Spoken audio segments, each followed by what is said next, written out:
ॐ शान्ताकारं भुजगशयनं पद्मनाभं सुरेशं विश्वाधारं गगनसदृशं मेघवर्णं शुभांगं लक्ष्मीकान्तं कमलनयनं योगभिर्ध्यानगम्यं वन्दे विष्णु भवभयहरणं सर्वलोकैकनाथं।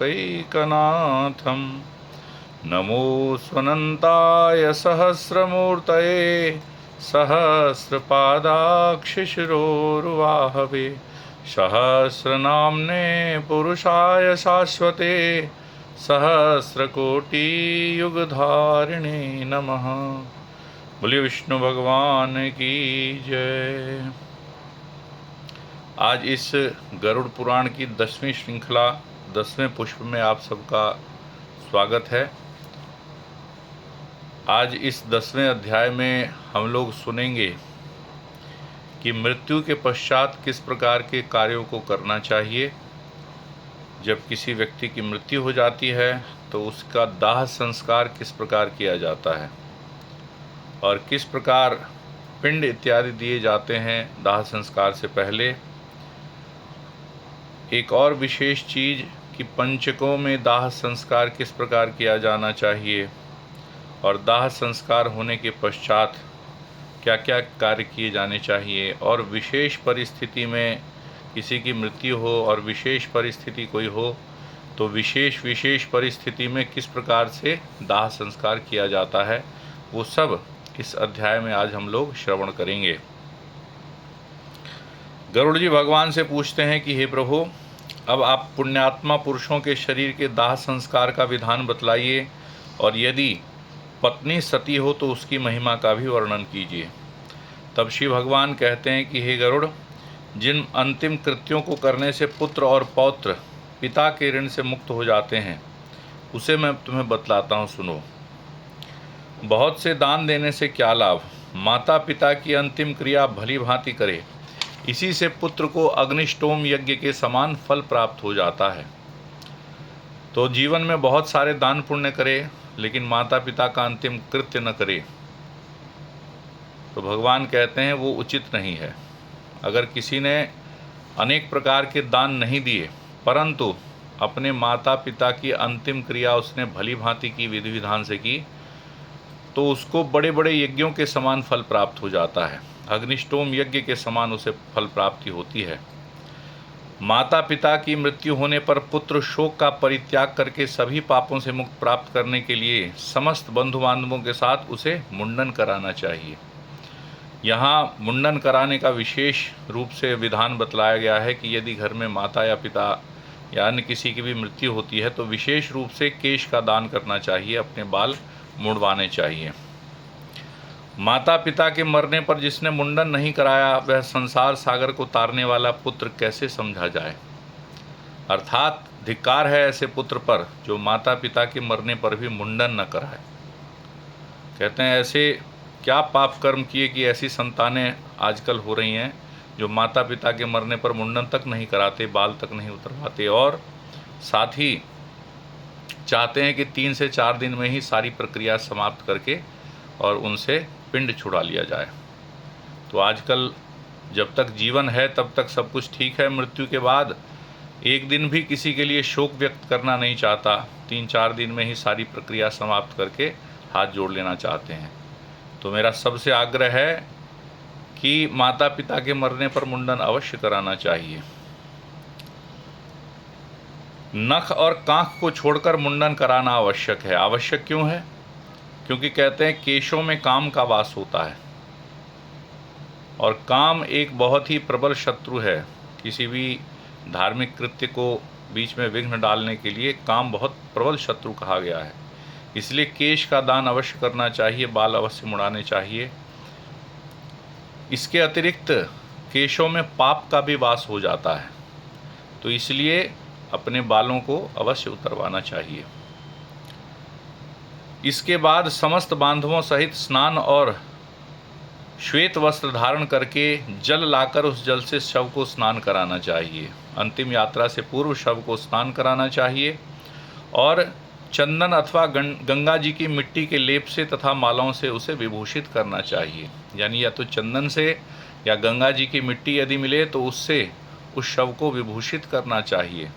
नाना प्रकार के मालाओं से उसे विभूषित करना चाहिए। उसके बाद नवीन वस्त्र से ढककर अपसव्य होकर नाम गोत्र का उच्चारण करके संकल्प पूर्वक पिंड प्रदान करना चाहिए। अपसव्य कहते हैं कि जनेऊ को दाहिने कंधे पर रखकर बाएं हाथ के नीचे रखना, इसको अपसव्य कहा जाता है। और जो जनेऊ पहना जाता है जिससे देव पूजा इत्यादि किया जाता है उसको सव्य कहा जाता है। यानी दाहिने कंधे पर जनेऊ और बाएं कंधे पर जनेऊ और दाहिने हाथ के नीचे हो तो उसको सव्य कहा जाता है, और दाहिने कंधे पर बाएं हाथ के नीचे यदि हो तो उसको अपसव्य कहा जाता है। तो जितने पितृ कार्य हैं, पितरों से संबंधित जो कार्य हैं, उसको करने से पूर्व जनेऊ को अपसव्य कर लेना चाहिए। यानी दाहिने कंधे पर रखकर बाएं हाथ के नीचे उसको रखना चाहिए, और तब संकल्प पूर्वक दक्षिणा सहित पिंड प्रदान करना चाहिए। मृत्यु के स्थान पर शव नामक पिंड मृत व्यक्ति के नाम गोत्र से प्रदान करना चाहिए। ऐसा करने से भूमि और भूमि के अधिष्ठात्र देवता प्रसन्न होते हैं। तो जिस स्थान पर मृत्यु हुई है उस स्थान पर शव नामक पिंड उसको देना चाहिए, जिससे उस स्थान के देवता प्रसन्न हो जाते हैं। इसके पश्चात द्वार देश पर पांथ नामक पिंड मृतक के नाम गोत्र का उच्चारण करके प्रदान करना चाहिए। ले जाते समय जब द्वार देश है, अपने घर का जो द्वार है, दरवाज़ा है, उस स्थान पर उस शव को रखना चाहिए अर्थी इत्यादि सजाकर, और उस स्थान पर पांथ नामक पिंड, जो 6 पिंड दिए जाते हैं, 5 पिंड दाह संस्कार से पहले और 1 पिंड अस्थि संचय से पहले, इन 6 पिंडों के अलग अलग नाम हैं। इन सभी के नाम के अनुसार इनको देना चाहिए। तो जो पहला पिंड दिया जाता है उसको शव नाम से संबोधित किया जाता है। दूसरा जो द्वार देश पर दिया जाता है अर्थात घर के दरवाजे पर, उसका नाम है पांथ। पांथ नामक पिंड मृतक के नाम गोत्र का उच्चारण करके, और बार बार ये कह रहे हैं संकल्प पूर्वक जो भी कार्य हम करते हैं, चाहे वो मृतक संबंधी कार्य हो चाहे देव संबंधी कार्य हो, सभी कार्यों को करने से पूर्व संकल्प बहुत आवश्यक है।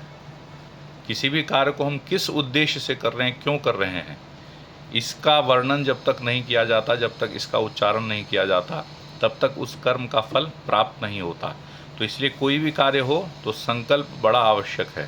संकल्प पूर्वक नाम गोत्र का उच्चारण करते हुए तब उस पिंड को देना चाहिए। तो दूसरे पिंड से क्या होता है, ऐसा करने से भूतादि कोटि में दुर्गतिग्रस्त प्रेत मृत प्राणी की सद्गति में विघ्न बाधा नहीं कर सकते। तो उस स्थान पर यदि कोई प्रेतात्मा, कोई भूत इत्यादि हो तो उस शरीर को अशुद्ध नहीं कर सकते, उसकी दुर्गति में बाधा नहीं डाल सकते, उसकी सद्गति में बाधा नहीं डाल सकते, अर्थात उस शरीर को, जो मृत शरीर है, उसको अशुद्ध नहीं कर सकते। इसके बाद पुत्र वधू आदि शव की प्रदक्षिणा करके उसकी पूजा करे। जितने घर में पुत्र वधुएं हैं उस मृतक की, वो सब उसकी प्रदक्षिणा करके उनका पूजन करें। कई स्थान पर गोला लेकर उनका परिक्रमा की जाती है, कई स्थान पर नारियल लेकर। तो जिसकी जैसी कुल परंपराएं हैं उस अनुसार उसको करना चाहिए। तब अन्य बंधु बांधवों के साथ पुत्र को शव यात्रा के निमित्त कंधा देना चाहिए। जो परिवार के मृतक के जो पुत्र हैं, जो सगोत्री हैं, जो निकट संबंधी हैं, तब उनको सबको कंधा देना चाहिए एक एक करके। अपने पिता को या माता को कंधे पर धारण करके जो पुत्र शमशान में जाता है वह पग पग पर अश्वमेध यज्ञ का फल प्राप्त करता है। यानी जितने कदम शमशान की ओर जाता है अपने माता या पिता को कंधे पर लेकर, उतने अश्वमेध यज्ञ का फल पुत्र प्राप्त करता है। पिता माता अपने कंधे अथवा पीठ पर बैठाकर पुत्र का सदा लालन पालन करते हैं। उस ऋण से तभी पुत्र मुक्त होता है जब वह अपने मृत माता पिता को अपने कंधे पर ढोता है। कितनी विचित्र विडंबना है कि माता और पिता अपने पुत्र का लालन पालन करते हैं, उनको कंधे पर बिठाकर उनको घुमाते हैं, उनकी सब प्रकार से लाड़ प्यार करते हैं, और वो ऋण, वो कर्जा जो है वो इस प्रकार से उतरता है कि जब पुत्र अपने माता पिता को अपने कंधे पर उठाकर शमशान की ओर ले जाता है, तब उनका वो कर्ज चुकता है, यानी मुक्त होते हैं उस कर्ज से। तो ये इस संसार की विडंबना है। इसके बाद आधे मार्ग में पहुंचकर भूमि को शुद्ध करके शव को विश्राम कराए और उसे स्नान कराकर भूत संज्ञक पितर को गोत्र नाम आदि के द्वारा भूत नामक पिंड प्रदान करे। तो जब आधा रास्ता आ जाए तो स्थान को शुद्ध करके उस शव को विश्राम कराना चाहिए और वहाँ पर एक पिंड देना चाहिए जिसका नाम है भूत। भूत नाम का पिंड उसको देना चाहिए, नाम और गोत्र का उच्चारण करके। इससे अन्य दिशाओं में स्थित पिशाच, राक्षस, यक्ष आदि उस हवन करने योग्य देह को अशुद्ध नहीं कर सकते। यानी जितने पिंड दिए जा रहे हैं दाह संस्कार तक, उन सब का उद्देश्य क्या है कि वातावरण में रहने वाले अन्य पिशाच, राक्षस, यक्ष इत्यादि और जो भी बुरी आत्माएं हैं उस शरीर को अशुद्ध न करें, क्योंकि अब वो शरीर अग्नि में जाकर भस्म होने जा रहा है। अग्नि में जाकर वह शरीर हवन के योग्य होने जा रहा है, तो उसकी हवनीयता में अयोग्यता न हो, वह अग्नि में जलने योग्य रहे, इस कारण ये सब पिंड दिए जाते हैं। इसके बाद शमशान में ले जाकर उत्तराभिमुख स्थापित करें। वहाँ देहदाह के लिए यथाविधि भूमि का संशोधन करे, भूमि का सम्मार्जन और लेपन करके उल्लेखन करे। अर्थात यज्ञ करने से पहले जिस प्रकार भूमि का पूजन किया जाता है, उस भूमि का सम्मार्जन और लेपन करके उल्लेखन किया जाता है। यानी उस पर दर्भ के मूल से, कुशा घास के मूल से 3 रेखाएं खींचकर उन रेखाओं से जो मिट्टी निकलती है उनको उत्तर दिशा में, ईशान दिशा में फेंक दिया जाता है। तब उस स्थान को जल से शुद्ध करके विधि पूर्वक वहाँ अग्नि की स्थापना करनी चाहिए और पुष्प, अक्षत इत्यादि से उस अग्निदेव की पूजा करनी चाहिए। तब कहते हैं कि लोमभ्य स्वाहा, लोमभ्य स्वाहा, त्वचे स्वाहा, लोहिताय स्वाहा, लोहिताय स्वाहा, मेदभ्यो स्वाहा इत्यादि जो वेद मंत्र हैं, उस समय उस अग्नि की पूजा करनी चाहिए। जो उस मृतक को अग्नि में जलाकर राख बनाएंगे, उन अग्नि की पूजा करनी चाहिए और उनसे इस प्रकार से प्रार्थना करनी चाहिए अग्नि से कि तुम प्राणियों को धारण करने वाले, उनको उत्पन्न करने वाले तथा प्राणियों का पालन करने वाले हो। यह सांसारिक मनुष्य मर चुका है, तुम इसे स्वर्ग लेकर जाओ। इस प्रकार उस अग्नि की प्रार्थना करके वहाँ एक चिता का निर्माण करना चाहिए। साधारणतया आम की लकड़ी से चिता का निर्माण करते हैं, परंतु गरुड़ पुराण में ये उल्लेखित है कि किस चीज़ की, श्रीखंड तुलसी काष्ठई पलाशश्वाथि दारुभी, अर्थात चंदन, तुलसी, पलाश अथवा पीपल की लकड़ियों से चिता का निर्माण करना चाहिए। भगवान कहते हैं कि हे गरुड़, उस शव को चिता पर रखकर वहाँ 2 पिंड प्रदान करना चाहिए। 3 पिंड तो दे दिए गए, एक मृत स्थान पर, एक द्वार पर, एक अर्ध मार्ग में, आधे रास्ते में। अब कहते हैं 2 पिंड और देना चाहिए। कौन कौन से 2 पिंड हैं कि प्रेत नाम से एक पिंड चिता पर तथा दूसरा शव के हाथ में देना चाहिए।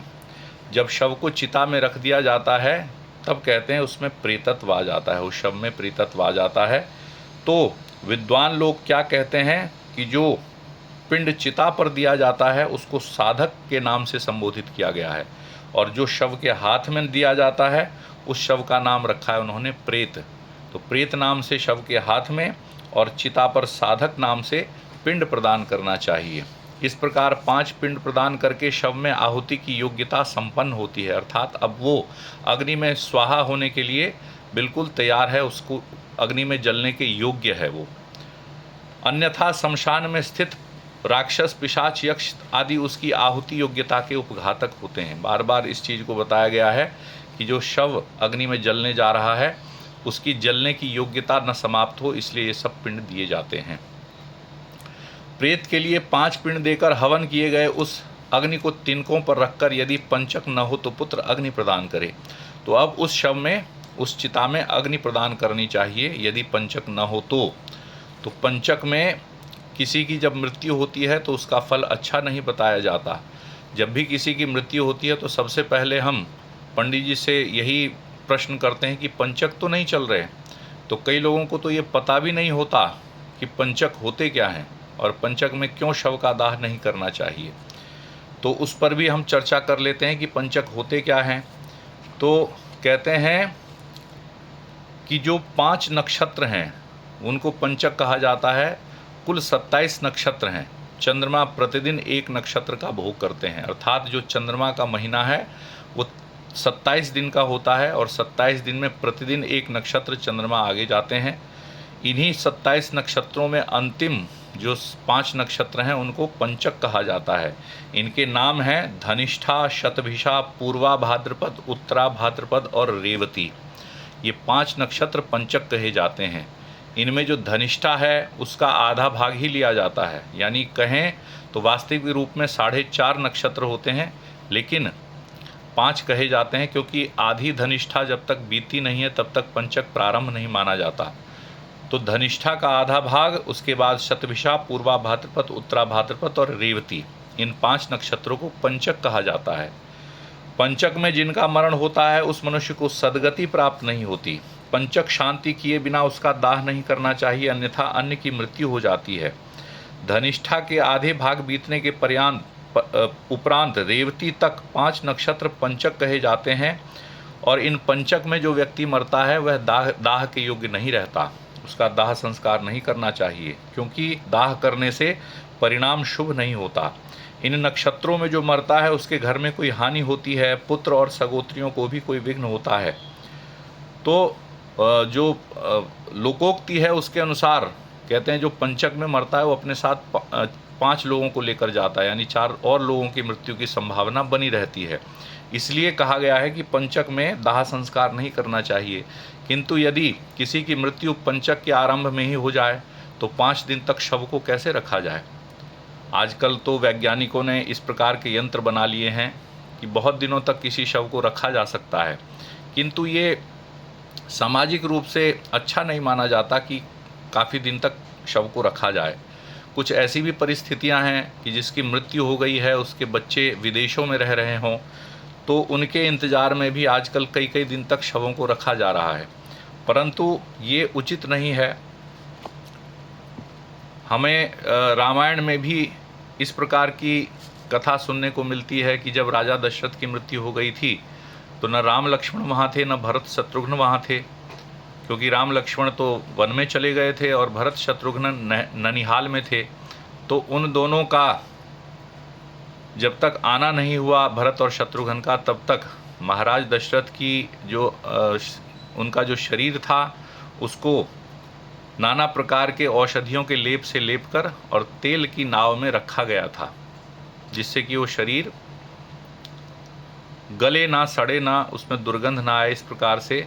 परंतु वो तो राजा थे तो उनके लिए वो विधि सुलभ थी, परंतु जन साधारण के लिए इतने दिन तक रखना ये प्रैक्टिकल नहीं है, ना ही उसके आर्थिक स्थिति के अनुकूल है। इसलिए कहते हैं कि जब यदि पंचक में कोई प्रारंभ में ही मर जाए तो क्या करना चाहिए कि कोई विघ्न बाधा न हो, कोई इस प्रकार से अहित न हो, हानि न हो। इसमें कहा गया है कि पंचक में भी दाह विधि का आचरण करके मृत व्यक्ति का दाह संस्कार हो सकता है। भगवान कह रहे हैं कि उन दोषों की शांति के लिए मैं पंचक में यदि कोई दाह संस्कार हो तो उस विधि को मैं बतलाता हूँ। भगवान कहते हैं कि हे गरुड़, कुशा से 4 पुतलों का निर्माण करना चाहिए। कुशा घास से 4 पुतले बनाने चाहिए। आजकल देखने में आ रहा है 5 पुतले जलाए जाते हैं, लेकिन 5 पुतलों का विधान नहीं है, क्योंकि एक तो शव स्वयं है, जो मृतक है, मृतक का शरीर एक स्वयं है। 4 पुतले बनाने चाहिए, और उन 4 पुतलों को, कुशा घास के पुतलों को क्या करना चाहिए कि नक्षत्र मंत्रों से अभिमंत्रित करना चाहिए। उन 5 नक्षत्रों के जो मंत्र हैं उन मंत्रों से उनको अभिमंत्रित करना चाहिए। और ये भी बताया गया है कि उन पुतलों में प्रतप्त स्वर्ण, तपाए हुए स्वर्ण को भी रखना चाहिए। फिर नक्षत्र के नाम मंत्रों से होम भी करना चाहिए, हवन भी करना चाहिए उन नक्षत्रों के नाम से और उनके मंत्रों से। और उसके बाद प्रेता जायता नर इंद्रो वह शर्म यच्छतु, ये ऋग्वेद का मंत्र है। यजुर्वेद में भी इस मंत्र को दिया गया है। तो इस मंत्र से नक्षत्र के मंत्रों को संपुटित करके तब होम होना चाहिए। इसके पश्चात उन पुतलों के साथ शव का दाह संस्कार करना चाहिए, यानी वो 4 पुतले जो हैं उनके साथ ही शव का दाह करना चाहिए। इसके अतिरिक्त जिस दिन श्राद्ध किया जाता है, सपिंडीकरण किया जाता है, उस दिन भी यथाविधि पंचक शांति का अनुष्ठान करना चाहिए। वो किस प्रकार किया जाना चाहिए, तो पंचक दोष की शांति के लिए 5 प्रकार की चीज़ों का दान करना चाहिए। तिल पूर्ण पात्र, अर्थात एक पात्र में तिल भरकर, सोना, चांदी, रत्न तथा कांस्य पात्र में घृत भरकर, ये सब चीज़ें दान करनी चाहिए। इस प्रकार पंचक शांति का विधान करके जो शव का दाह करते हैं उन्हें पंचक जन्य कोई विघ्न बाधा नहीं होती और प्रेत भी सद्गति प्राप्त करते हैं। इस प्रकार पंचक में मृत व्यक्ति का दाह संस्कार किया जाना चाहिए पंचक शांति करके, और यदि पंचक न हो तो केवल शव का दाह किया जाता है। यदि मृत व्यक्ति की पत्नी सती हो रही हो तो उसके दाह के साथ ही शव का भी दाह करना चाहिए। यहाँ कुछ वर्णन आया है, सती यदि कोई महिला होती हो तो उसके लिए क्या विधान है, क्या विधि है, परंतु हमारे देश में सती प्रथा पूर्ण रूप से प्रतिबंधित है, किसी प्रकार से उसका कोई समर्थन नहीं है। और इसमें भी ग्रंथों में भी ये स्पष्ट रूप से कहा गया है कि सती होना स्त्री की इच्छा पर निर्भर करता है। यदि वो सती होना चाहे तभी उसको सती होने का उसको आदेश दिया जाए। यदि उसकी इच्छा नहीं है तो किसी प्रकार जबरदस्ती सती करने का कोई विधान नहीं है। यदि जबरदस्ती सती करने का विधान होता शास्त्रों में तो पति की मृत्यु के बाद कोई स्त्री जीवित नहीं रहती। जिस प्रकार राजा दशरथ की मृत्यु हुई और श्री रामचंद्र जी की तीनों माताएं कौशल्या, सुमित्रा और कैकेयी तीनों जीवित रहीं, इसी प्रकार पांडवों की माता कुंती जीवित रहीं। महाराज भीष्म जो हैं उनकी माता सत्यवती विमाता थी, सौतेली माता थी, लेकिन वो भी जीवित रही। जब महाराज शांतनु मृत्यु को प्राप्त हुए तो मत्स्यगंधा जो थी वो जीवित रहीं, उन्होंने अपने पुत्रों का लालन पालन किया। तो किसी प्रकार से भी किसी स्त्री को जबरदस्ती जलाने का कोई विधान हमारे शास्त्रों में नहीं है। ये तो जब मुगलों का शासन था जिस समय देश में, उस समय हमारे देश के कुछ प्रांतों में, सब जगह तो नहीं, कुछ प्रांतों में इस प्रकार से लोग सामाजिक जिम्मेदारी से बचने के लिए किसी का पति जब मर जाता था तो उस स्त्री को जबरदस्ती आग में जला देते थे। तो इस प्रकार कहा गया है कि बलात् यानी जबरदस्ती सती प्रथा का कोई विधान नहीं है। अपने पति के प्रिय संपादन में संलग्न पतिव्रता नारी यदि उनके साथ परलोक गमन करना चाहे तो पति की मृत्यु होने पर स्नान करे और अपने शरीर को कुमकुम, अंजन इत्यादि वस्त्राभूषणों से अलंकृत कर ब्राह्मणों और बंधु बांधवों को प्रणाम करके, गुरुजनों को प्रणाम करके घर से निकलकर देवालय जाकर भगवान को प्रणाम कर वहाँ से नारियल लेकर मोह का त्याग करके शमशान भूमि में जाकर सूर्य को नमस्कार करके चिता की परिक्रमा करके पुष्प शैया रूपी चिता पर चढ़े और अपने पति को अपनी गोद में लिटाए। तदनंतर सखियों को श्रीफल देकर दाह के लिए आज्ञा प्रदान करे और शरीर दाह को गंगाजल में स्नान के समान मानकर अपना शरीर जलाए। तो इस प्रकार विधान ये बताया गया है। और ये भी कहते हैं कि गर्भवती स्त्री को अपने पति के साथ दाह नहीं करना चाहिए। यदि कोई स्त्री गर्भवती है तो उसे सती नहीं होना चाहिए। प्रसव करके बालक उत्पन्न कर उसका बालक का पालन पोषण करना चाहिए। उसके पश्चात यदि उसकी इच्छा हो तो सती हो। इस प्रकार कहते हैं कि जो पति के साथ अपना दाह संस्कार करती है वह स्वर्ग लोक में अपने पति के साथ निवास करती है और तीनों प्रकार के अपने कुलों को वो तार देती है। अब कह रहे हैं कि यदि पत्नी सती न हो तो केवल पति के शव का ही दाह करना चाहिए। शव के आधे या पूरे जल जाने पर उसके मस्तक को फोड़ना चाहिए। गृहस्थों के मस्तक को काष्ठ से और यतियों के मस्तक को श्रीफल से फोड़ना चाहिए। तो इसको साधारण भाषा में कहा जाता है कपाल क्रिया। तो इस कपाल क्रिया को जो वैदिक भाषा है उसमें कहा जाता है ब्रह्मरंध्र का भेदन। जो हमारा सिर का ये हिस्सा है ये ब्रह्मरंध्र कहलाता है। पहले भी मैंने बताया था, छोटे बच्चे के इस स्थान पर यदि हाथ लगाएं तो बहुत ही यहाँ एक आपको छेद सा महसूस होगा जिसको ब्रह्मरंध्र कहा जाता है। तो कहते हैं कि उसके ब्रह्मरंध्र का भेदन बड़ा आवश्यक है, तभी उसको उत्तम लोकों की प्राप्ति होती है। तो ब्रह्मरंध्र का भेदन करने के समय अग्नि में घी और तिल की आहुति दी जाती है।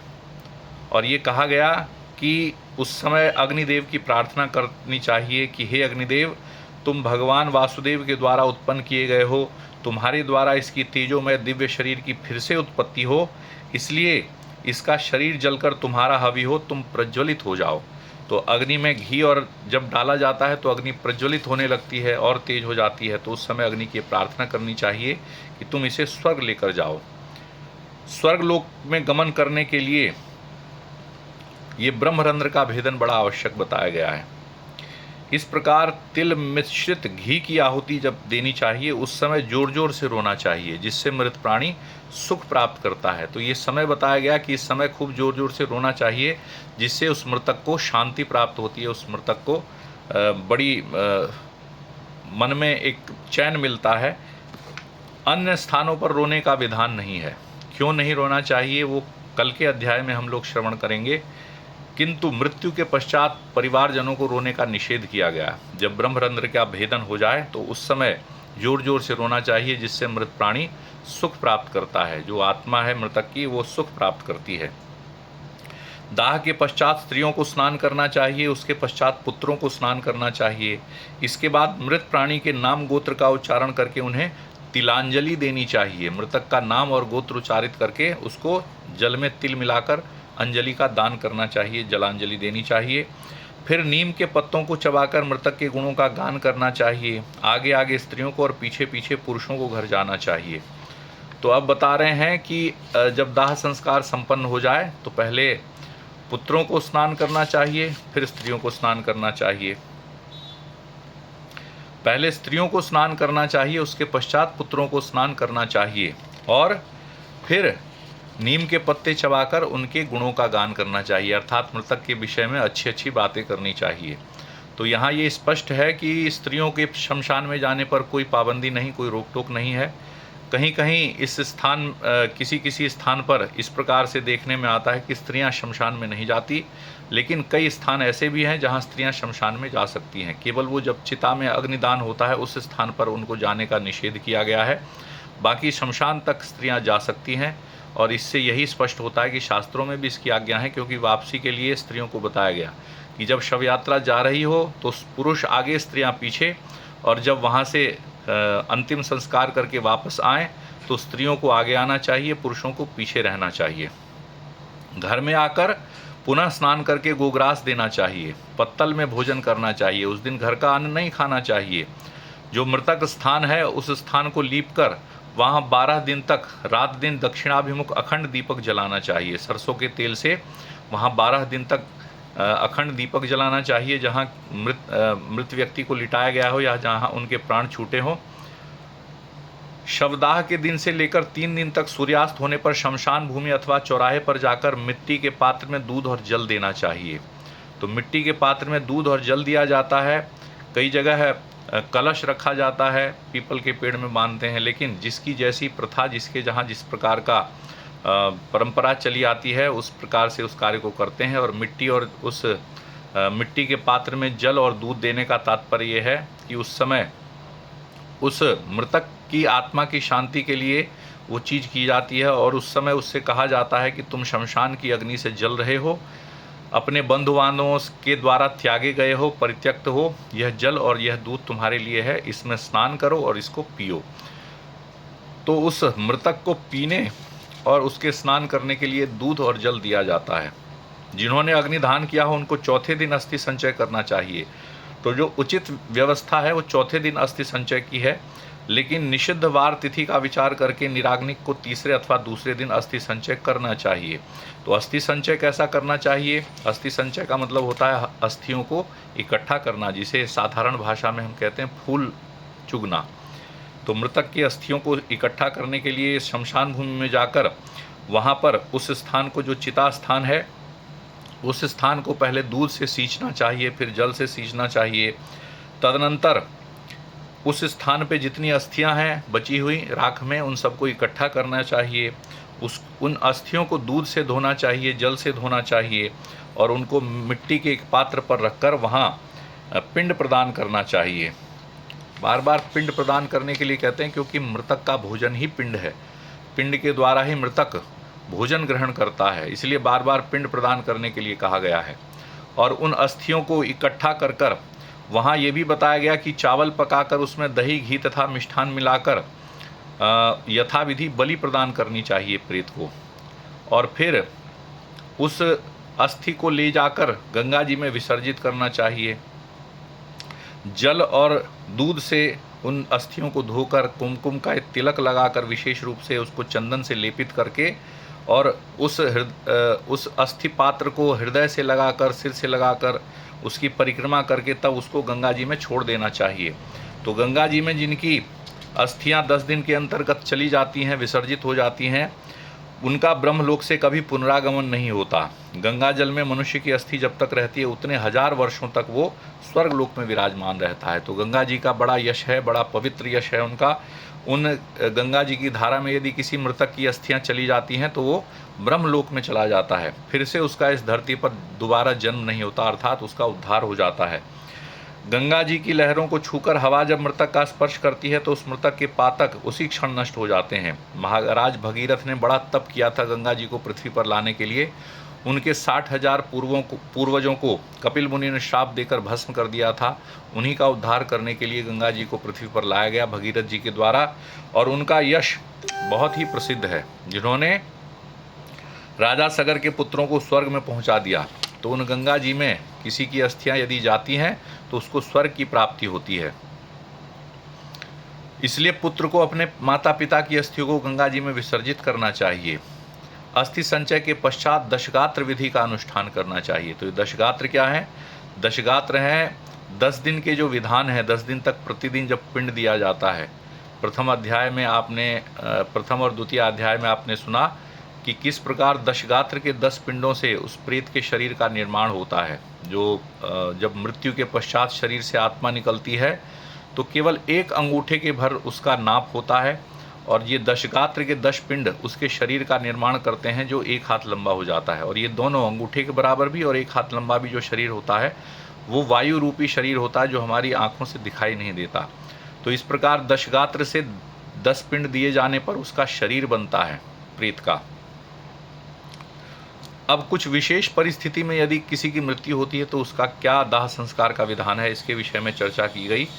यदि कोई व्यक्ति विदेश में या वन में अथवा चोरों के भय से मरा हो और उसका शव प्राप्त न हुआ हो, जब शव न प्राप्त हुआ हो उस स्थिति में किस प्रकार से दाह संस्कार करना चाहिए।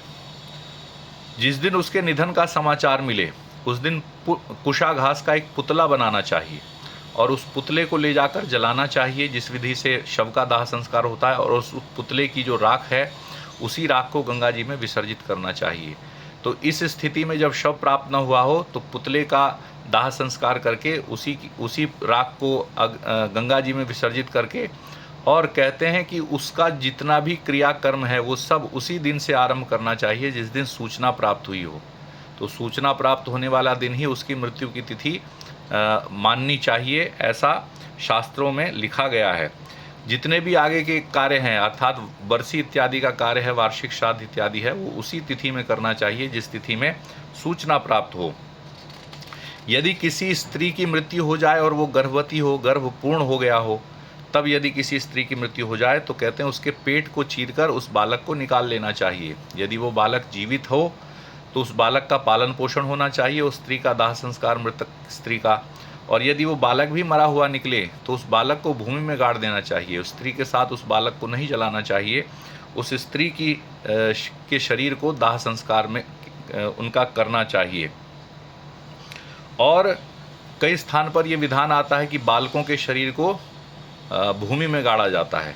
तो इसलिए कहा गया कि जो 27 महीने तक का बालक है, यानी 2.25 साल तक के बालक को भूमि में गाड़ना चाहिए, और इसके बाद की अवस्था के बालक को अग्नि में अंतिम संस्कार उसका करना चाहिए, और उसकी अस्थियों को गंगा जी में विसर्जित करना चाहिए। उसके निमित्त कुंभ का दान करना चाहिए, जलपूर्ण कुंभ का, और छोटे छोटे बालकों को भोजन कराना चाहिए।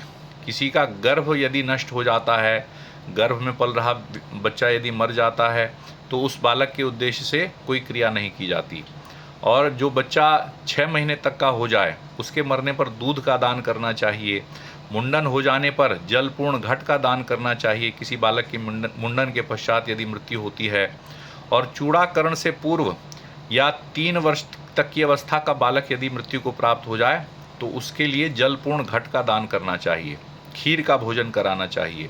कुमार बालकों के मरने पर कुमार बालकों को ही भोजन कराना चाहिए।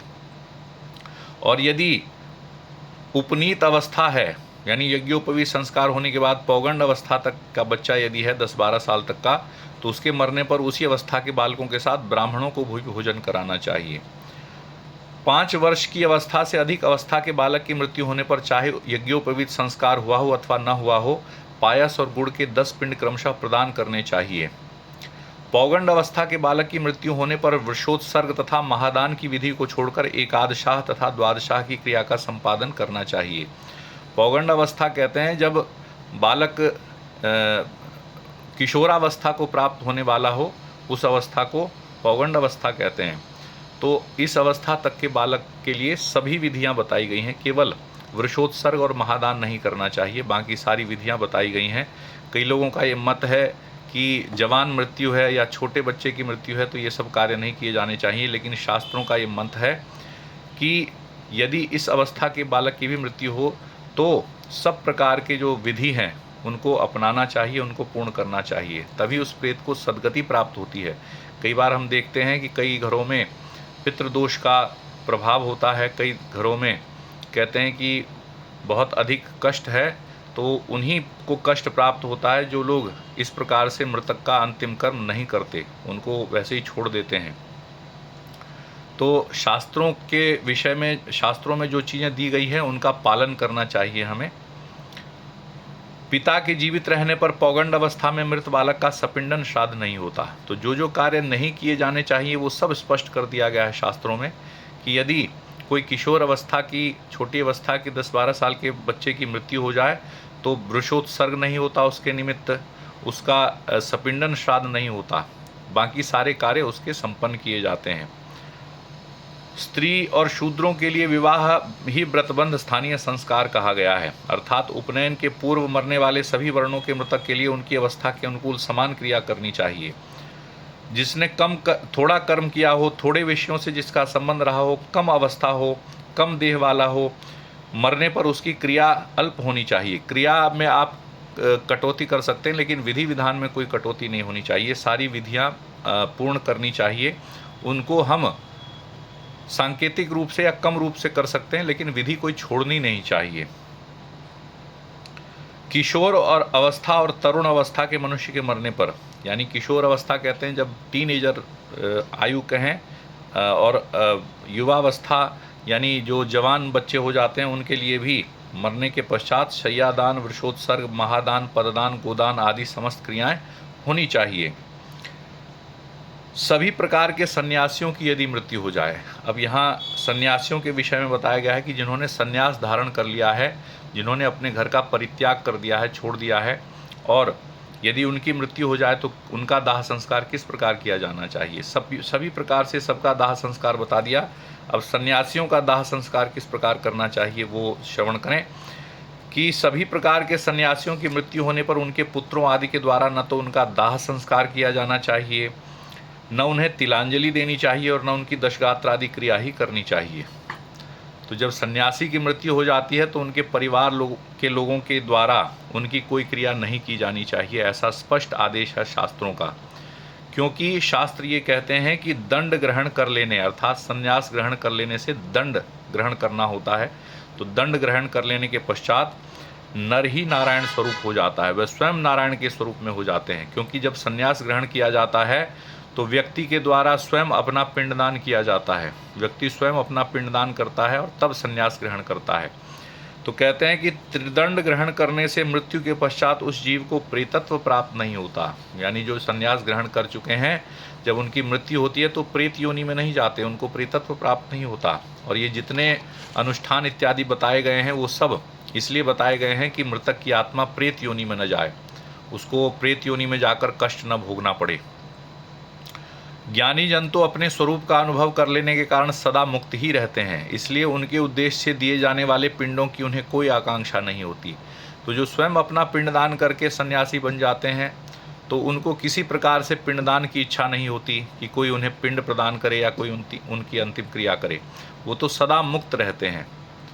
अतः उनके लिए पिंडदान और उदक क्रिया नहीं करनी चाहिए। तो परिवारजनों के लिए बताया गया कि उनके लिए कोई भी क्रिया नहीं करी जानी चाहिए जो सन्यासी हो गए हैं। तो सन्यासियों के साथ क्या करना चाहिए, यदि उनकी बहुत इच्छा हो, यदि किसी के पिता ने सन्यास ग्रहण कर लिया हो, उनके एक पुत्र हो या कई सारे पुत्र हो और उन पुत्रों की इच्छा हो कि हम अपने पिता के निमित्त कुछ कार्य करें, कुछ भी करें तब हमारी आत्मा को शांति मिले, तो उनके लिए बताया गया कि यदि बड़ी पितृभक्ति उनके अंदर है तो सामान्य रूप से 13वीं इत्यादि के जितने कर्म हैं, एकादशा, द्वादशा, दसवां इत्यादि, वो सब कुछ नहीं करना चाहिए। उनको पितृभक्ति के कारण तीर्थ श्राद्ध अथवा गया श्राद्ध कर लेना चाहिए। अर्थात किसी तीर्थ स्थान में जाकर अथवा गया जी में जाकर उनको अपने सन्यासी पिता के निमित्त श्राद्ध कर देना चाहिए। परंतु घर में या मृत्यु के पश्चात एकादशा, द्वादशा इत्यादि का जो भी कर्म है वो सन्यासियों का घर में नहीं होना चाहिए। जिसने सन्यास ले लिया उसने स्वयं अपना पिंडदान कर लिया, सब प्रकार से उनका जीवन मुक्त होता है। तो उनको किसी प्रकार से पिंडदान की या अन्य किसी कर्म की आवश्यकता नहीं होती, ना आकांक्षा होती है उनकी। तो सन्यासियों के पुत्रों को उनके निमित्त कुछ करना नहीं चाहिए, केवल किसी तीर्थ स्थान में जाकर अथवा गया जी में जाकर उनका श्राद्ध कर लेना चाहिए। तो अंतिम संस्कार कैसे किया जाना चाहिए सन्यासियों का, तो इसका भी वर्णन करते हैं भगवान। कहते हैं, हे तार्क्ष, हे गरुड़, हंस, परमहंस, कुटीचक और बहुदक, ये 4 प्रकार के सन्यासी होते हैं। क्या क्या? हंस, परमहंस, कुटीचक और बहुदक। इनके अतिरिक्त अब इनसे बहुत सारे अन्य संप्रदाय हो गए हैं, परंतु मुख्य रूप से 4 प्रकार के सन्यासी कहे गए हैं, हंस, परमहंस, कुटीचक और बहुदक। जब इनकी मृत्यु हो जाती है इन सन्यासियों की, तो इनकी अंतिम संस्कार कैसे किया जाना चाहिए? भगवान कहते हैं कि मृत्यु के पश्चात इन्हें पृथ्वी में गाड़ देना चाहिए। कई लोगों ने सुना भी नहीं होगा कि हमारे यहाँ भी पृथ्वी में गाड़ने का विधान है। तो सन्यासियों के लिए अंतिम संस्कार का यही विधान है कि उनको पृथ्वी में गाड़ देना चाहिए। कैसे गाड़ना चाहिए? पद्मासन में बिठाकर।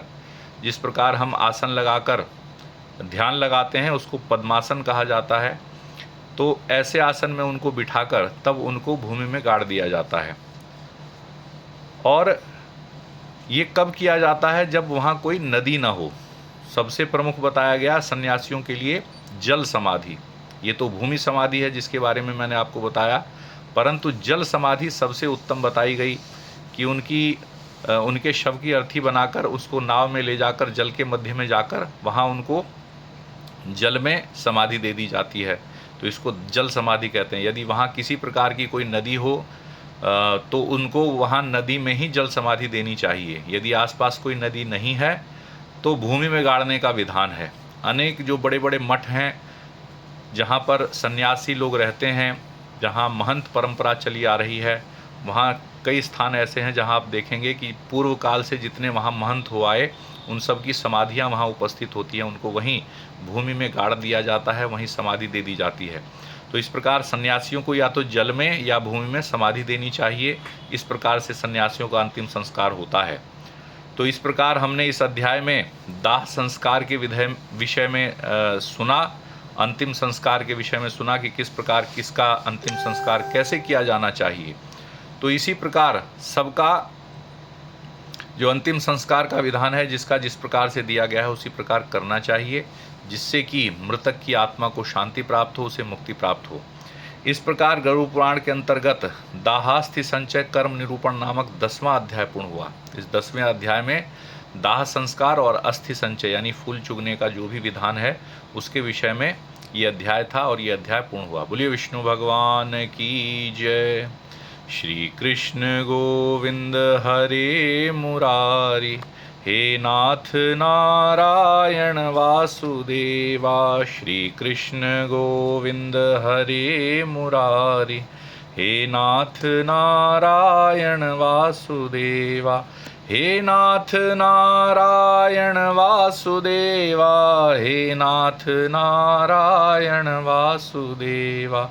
हे नाथ नारायण वासुदेवा, हे नाथ नारायण वासुदेवा। श्री कृष्ण गोविंद हरे मुरारी, हे नाथ नारायण वासुदेवा। श्री कृष्ण गोविंद हरे मुरारी, हे नाथ नारायण वासुदेवा। हे नाथ नारायण वासुदेवा, हे नाथ नारायण वासुदेवा। बोलिए विष्णु भगवान की जय। तो इस प्रकार आज 10वां अध्याय हमने पूर्ण किया। कल दशगात्र की विधि के संबंध में हम सुनेंगे और उसके पश्चात अन्य जो भी अध्याय हैं उनका भी हम श्रवण करेंगे। इसी प्रकार आप सब जुड़े रहिए। इस प्रकार से आप प्रभु की लीलाओं का श्रवण करते रहिए। भगवान ने जो भी हमें बताए हैं हमारे पूर्वजों के निमित्त कर्म करने को, उन सब का आप श्रवण करते रहिए। ये सारी वीडियो हमारे YouTube चैनल साधना से समृद्धि पर भी उपलब्ध है, वहाँ जाकर भी आप ये वीडियो देख सकते हैं और उस चैनल को सब्सक्राइब भी कर सकते हैं। अन्य भी जितने धार्मिक वीडियो हैं वो सब उस चैनल पर उपलब्ध हैं और इसी प्रकार अपना सहयोग आप देते रहें। धन्यवाद। जय श्रीमन नारायण।